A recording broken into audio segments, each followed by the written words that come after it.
最近咱电工界发生了一件大事儿，想必大家也都知道了，就是陈阳大哥的那一期，就是诡异的跳闸现象。那条视频从第一期开始就一直在关注，相信很多人和我一样，都是睡不着觉，也吃不进饭。因为这一个跳闸现象，彻底就是说，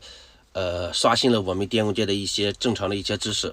像我是做家庭电路维修的，当然我从99年到现在为止也干了很多年了，但是这种跳闸的现象从来没有见过。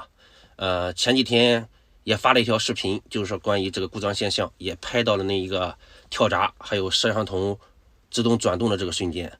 但是拍到了这两点，我个人认为你比如说摄像头想让它转动，其实很多方法。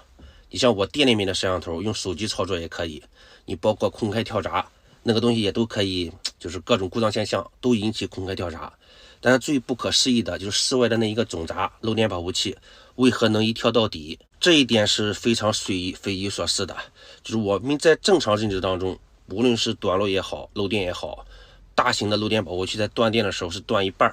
就是我们在重新合闸的时候也要费一些力气把闸搬下来，然后再合上去。所以是什么样的故障现象能让这一个大闸一跳到底？当然我们不是质疑这条视频的真实性，而是这种跳闸现象完全超出了我们的认知，所以有机会也想去看一看这种故障现象。当然三人行必有我师，想必这个故障现象对于很多电工界的朋友来说，就是总想着等到水落石出的那一天，看看是什么故障产生的。我只是一个电工界的小学生，以上的评论都是我个人的观点。如果对这一条视频或者是这一个故障有不同观点的，咱可以在评论区打出来。好了，感谢各位的观看，拜拜。